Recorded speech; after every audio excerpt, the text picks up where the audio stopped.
Bismillahirrahmanirrahim. Assalamualaikum warahmatullahi wabarakatuh. Kita langsung khataman Quran dulu, ayat yang ke-25 surah An-Nisa. A'udzu billahi minasy syaithanir rajim. Wa man lam yastati' minkum tawlan an yankihal muhsanatil mu'minat famimma malakat aymanukum min fatayatikumul mu'minat wallahu a'lamu biimanikum ba'dukum min ba'd fankihuhunna biizni ahlihinna wa atuhunna ujurahunna bil ma'rufi muhsanatin ghayra musafihat wala muttakhidati akhdan فَإِذَا أُحْصِنَّ فَإِنْ أَتَيْنَ بِفَاحِشَةٍ فَعَلَيْهِنَّ نِصْفُ مَا عَلَى الْمُحْصَنَاتِ مِنَ الْعَذَابِ ذَلِكَ لِمَنْ خَشِيَ الْعَنَتَ مِنْكُمْ وَأَنْ تَصْبِرُوا خَيْرٌ لَكُمْ وَاللَّهُ غَفُورٌ رَحِيمٌ صَدَقَ اللَّهُ الْعَظِيمُ. Alhamdulillah, pagi-pagi kita sudah ngatamin Quran bareng, saudara-saudara yang mati Allah. Siap? Oke. Ada pertanyaan menarik dari Yusuf Mansur. Siapa sebenarnya Tuhan Anda?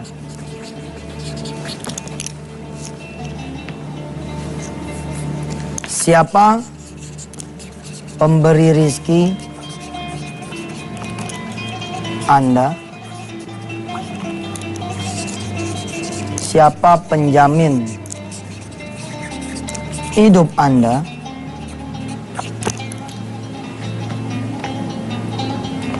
Kenalkah saudara dengan Tuhan Anda? Oke. Pertanyaannya sederhana. Ini ada juga di CD Kun Fayakun. Buat saudara-saudara yang berkenan membuat off airnya, membuat kemudian pertemuan-pertemuan dengan jamaah dengan simpul dan lain-lain, saudara cukup mengorder ya CD Kun Fayakun. Ini CD cakep banget nih. Ini dirilis pertama kali kira-kira tahun 2004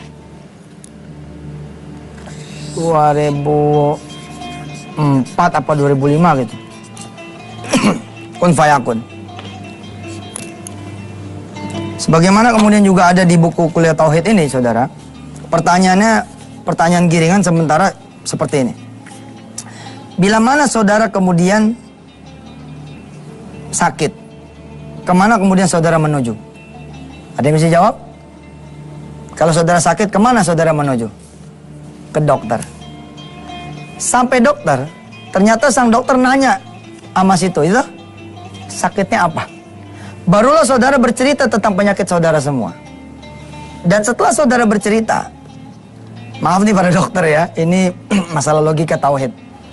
Baru kemudian sang dokter melakukan diagnosa atas cerita dari saudara. Kalau saudara tidak bisa bercerita, maka akan dilaksanakan observasi. Observasi dari orang sekitar atau langsung observasi darah dan segala macamnya. Itu tandanya begitu saya tulis dan saya beritakan di CD Kun Fayakun. Sebenarnya saudara sedang mendatangi yang tidak tahu apa-apa. Kalau emang dia tahu, nggak perlu saudara ditanya tuh. Pokoknya begitu orang nongol nih, oke, Anda sakitnya ini obatnya, makan.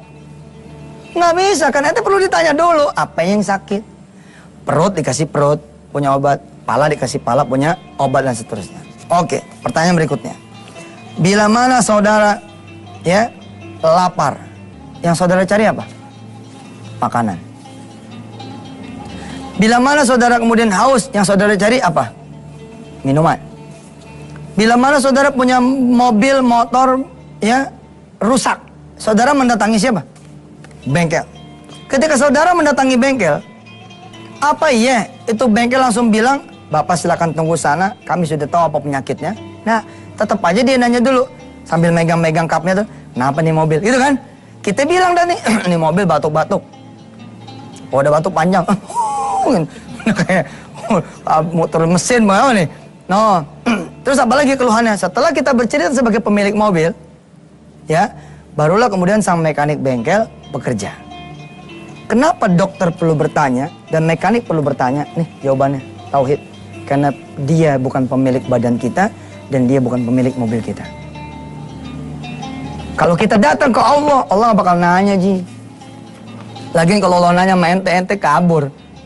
Kita datang nih, ya Allah, saya punya duit gak cukup buat berangkat haji. Terus Allah nanya, berapa emang? Waduh, berapa itu, Ji? Jam 2 lagi lu sholatnya.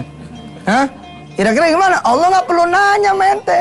Karena dialah yang menciptakan ente, memiliki ente dengan segenap. Apa menjadi persoalan kita semua? Nih, penutup segmen ini. Bila mana saudara punya ban motor, ban mobil kempes, atau ban sepeda lah kempes, kemana saudara menuju? Ayo? Ke tukang angin, tukang tambal ban. Artinya apa? Simple saudara kalau saya mah. Bila mana saudara punya masalah, saudara punya keinginan, tapi saudara tidak mendatangi Allah, itu tandanya apa? Saudara tidak mengenal Allah sebaik saudara mengenal dokter ketika saudara sakit. Saudara tidak mengenal Allah ketika saudara mengenal bengkel untuk motor mobil saudara rusak. Saudara tidak mengenal Allah seperti saudara mengenal makanan ketika lapar, minuman ketika haus. Dan konyolnya, Allah tidak lebih saudara kenal ketimbang tukang tambal ban. Otak nyambung tuh langsung. Begitu, tukang tambal ban di mana ya? Coba, hebat sekali tukang tambal ban. Begitu diingat oleh saudara. Lalu kapan saudara mengingat Allah sebagai pemenuh segala kebutuhan saudara? Kalau sudah mentok, kalau sudah kepepet, alhamdulillah itu juga Allah tetap menerima dan Allah tetap membantu. Subhanallah. Silakan. Waktu membuat film Kun Fayakun itu ada seorang sahabat ya datang, ya, Romi. Dia datang, Ustaz, Masya Allah nih ada cerita subhanallah. Gimana ceritanya, Rom? Ada temenannya, dia di PHK Ustaz, 2 minggu di PHK 2 minggu sebelum istrinya melahirkan. Ya, sebelum istrinya melahirkan. Kira-kira kalau ente jadi dia di PHK 2 minggu istri mau melahirkan, ente bakal jadi the winner atau jadi the loser? Hampir nyaris semua orang akan menjadi the loser. Ngapa sih di PHK-nya sebelum ini lahir? Jadi hilang dah tuh jaminannya, hilang dah tuh kemudian bonusnya dan seterusnya. Hah? Kenapa sih? Kenapanya bukan alhamdulillah sudah jalan 9 tahun nih kerja, oleh memang harus di PHK juga hari ini. Ya alhamdulillah. Cuma lewat mana tuh direktur tuh? Ya tetap jangan pakai koma dong, titik, alhamdulillah titik. Dia tidak jadi the loser, dia jadi the winner. Ada duit waktu itu pesangon 2 juta rupiah. Alhamdulillah dong, cukup nggak buat melahirkan? Kalau normal insya Allah cukup. Tapi subhanallah pemirsa, palu godam yang kedua datang. Ini palu godam yang pertama. Palu godam yang kedua datang. Ternyata begitu hari H melahirkan, kata sang bidan nggak bisa. Ini dioperasi, nggak bisa dilahirkan di sini, harus dibawa ke rumah sakit besar. Dirawatlah di rumah sakit besar. Saya tidak sebut rumah sakit yang mana. Sampai sana, duit tinggal 1,6 juta. Dokter bilang sama dia, Pak, kita harus diagnosa nih, harus diobservasi dulu bagaimana.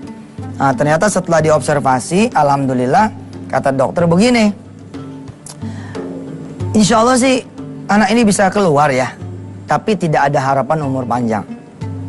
Bahkan ibunya pun kalau dia bukan pejuang bakalan terjadi salah satu atau kedua-duanya meninggal dunia. Subhanallah. Saya lupa penyakitnya apa, yang jelas itu ada 2 penyakit besar sekali yang kalau kemudian tidak Allah ikut campur, mungkin benar-benar wassalam. Itu duit 1,6 nih, kan nggak cukup satu harinya itu, kalau tidak salah sekitar 1 juta beberapa gitu. Ini udah jelas nggak cukup nih, nih 1,6. Teman saya itu cerita, duit dia yang 1,6 nih bagiin, dihabisin sama dia. Dia milih pertolongan Allah dah gitu. Terus kemudian dioperasi lah istrinya ini. Lahir nih anak. Lahir anak ini kira-kira 2,5 kilogram. Dan benar, jalan 3 hari anaknya tinggal 1,8 kilogram. Benerlah kata tuh dokter bahwa dalam tempo kira-kira kurang dari 10 hari anaknya bakal wassalam. Tapi dari mulai 2 minggu ini, 2 minggu sebelum melahirkan alias setelah di PHK, ini orang tua nih berdua bawaannya minta ampun sama Allah. Minta ampun, kalau ada salah apa, minta ampun terus. Mikirnya, mana ya Allah supaya ini diampuni, minta tolong. Nah apalagi pada saat kemudian nemenin istrinya, Ustadz teman saya ini hebat sekali Ustadz. Dia sholat malam gak putus, sholat duha, sholat berjamaah dan seterusnya Ustadz. Sampai kemudian ada keanehan Ustadz, bukannya makin down, tapi hari keempat, 5, 6, 7 terus lama-lama naik. Lalu dokter bilang, Pak, bayi Anda sudah bisa dibawa pulang. Subhanallah. Artinya apa? Artinya bayinya hidup loh. Bayi Bapak bisa dibawa pulang, Bapak rawat jalan saja. Dan itu kira-kira di hari ke-27. Barulah teman saya itu Ustadz, kata si pembawa cerita, ingat bahwa dia belum sempat bikin surat miskin. Surat susah. Nah di Indonesia ini emang orang miskin suruh ngaku ya. Aduh, subhanallah lah, kita doain pemerintah kita biar kaya raya lah begitu ya. Biar ketemu apa namanya pemuliaan terhadap orang-orang yang hati-hati juga tuh ente kalau mau bikin acara, hati-hati. Jangan ngomong begini kalau bikin acara santunan, ente sebagai pembawa acara ngomongnya begini. Kepada yang miskin-miskin silakan naik ke panggung, kita akan ada itu saya dengarnya gimana gitu. Hah? Kepada anak-anak yatim, ya mana anak-anak yatim, coba mana? Allahu Akbar, apa nggak ada bahasa lain apa? Dia lupa bikin surat bahwa dia tuh miskin, surat keterangan bahwa itu dia susah. Lupa dia.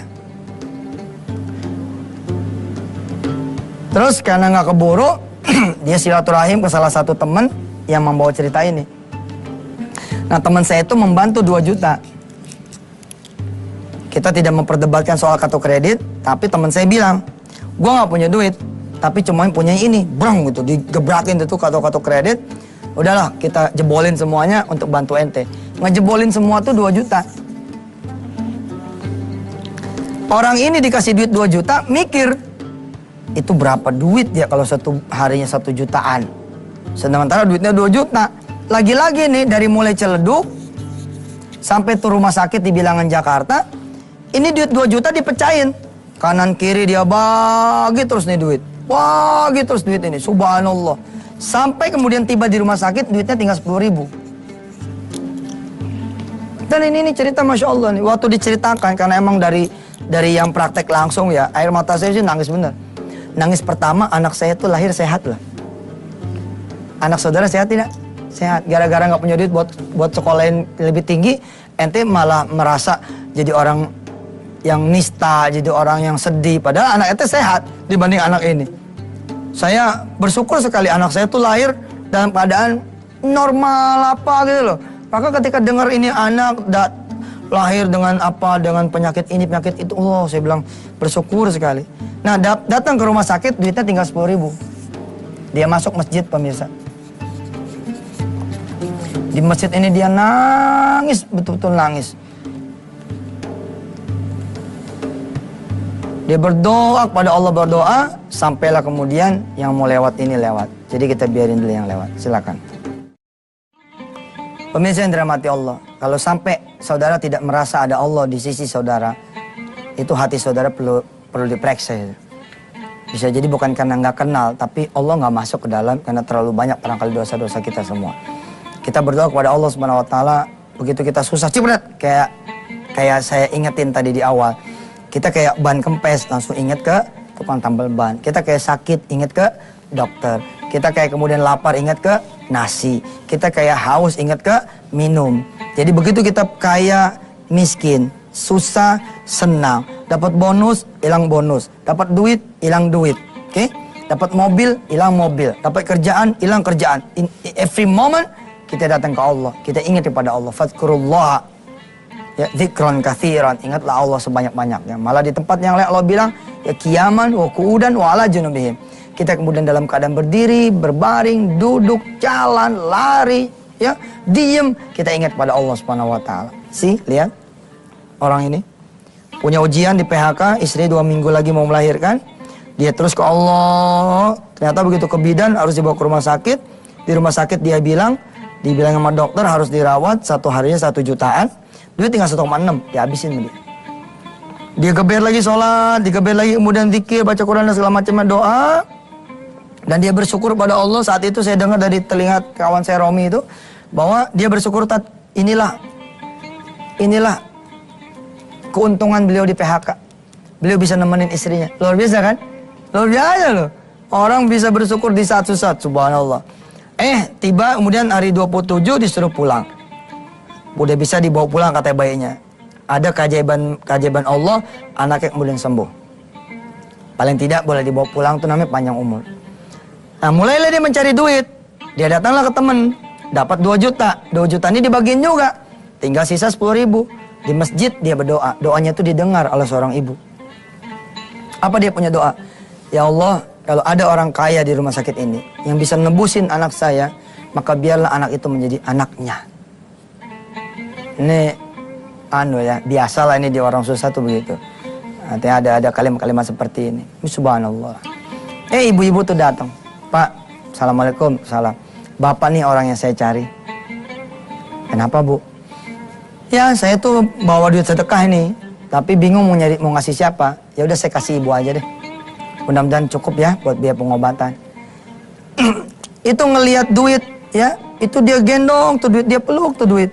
Sampai lupa berterima kasih sama nih ibu. Lupa berterima kasih sama nih ibu. Begitu ingat belum terima kasih, dia kejar nih si ibu ini. Dia kejar si ibu ini keluar dari masjid. Dicari ke lapangan parkir apa, nggak ada si ibu ini. Dan dia baru sadar kalau duit itu ditinggal di masjid. Begitu balik lagi, udah setengah nggak percaya kalau duit itu bakalan masih ada, ternyata masih ada duit itu. Digendong lagi tuh duit, dia bawa kemudian ke administrasi. Tapi sayangnya udah sore. Kata administrasi, besok aja Pak.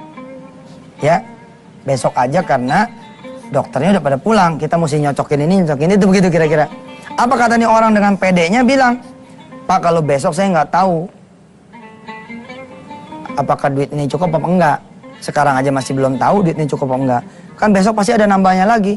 Oh enggak, kalau besok mah udah nggak bakal nambah lagi. Bapak tolong dihitung sekarang dah. Akhirnya si administrasi ini lobby sini, kemudian muncul angkanya. Berapa coba angkanya? 27 juta rupiah. Kantong plastik isi duit itu dikasih tuh. Seperti saya ngasih sama bidan tuh kemarin. Nih, hitung berapa. Ini kejadian sama dia. 27 juta tuh dihitung di kantong plastik. Mudah-mudahan cukup, Bu. Nggak tahu ini duitnya berapa. Tahu nggak berapa duitnya? Pas 27 juta rupiah. Nih, Allah kalau udah menolong ente tuh. Ayolah, apa sih yang menjadi masalah? Penuhin yang wajib, hidupin yang sunnah. Ayo. Zuhurnya bagaimana? Asarnya bagaimana? Maghrib bagaimana? Kalau sekarang ini saudara lagi tenang-tenang aja, justru harus lebih terima kasih lagi sama Allah. Lagi sehat, belum pernah kanker, belum pernah gagal ginjal, belum pernah jantung, belum pernah tulang pengeromosan, dan segala macam. Makin lagi kita kemudian menuju pada Allah Subhanahu wa Ta'ala. Baik pemirsa, kita berdoa kepada Allah Subhanahu wa Ta'ala. Mudah-mudahan jangan lewat pintu kesusahan lah kita mengenal Allah, ya nggak? Betapapun kalau boleh memilih, kita memilih mengenal Allah lewat pintu syukur, lewat pintu kekayaan, kesenangan, kebercukupan, ketenangan, dan terlindung dari segala macam bahaya. Dari sisi itu kita mengenal Allah. Amin, amin ya Allah Rabbal Alamin. Bismillahirrahmanirrahim. Ya Allah ya Rahman Rahim, mudah-mudahan Kau mengenalkan diri kami ya Allah. Baik dikala kami susah maupun dikala kami senang. Ya mudah-mudahan kami menjadi orang bersyukur di keadaan apapun kami ya Allah. Ya Allah ya Rahman Rahim, jangan tinggalkan kami. Bahkan ketika kami melupakan-Mu ya Allah, jangan tinggalin kami. Dan dekatkan diri kami padamu ya Allah. Sampai kemudian ajal menjemput kami, anak-anak turunan kami, orang tua kami. Jaga kami ya Allah, jaga iman kami, jaga tauhid kami. Dengan memberikan ilmu terus pada kami. Terima kasih Kau telah menghadirkan Antv ini untuk kami. Mudah-mudahan ini barokah buat semuanya. Wassalamualaikum warahmatullahi wabarakatuh. Sampai ketemu lagi pemirsa. Wassalamualaikum warahmatullahi wabarakatuh.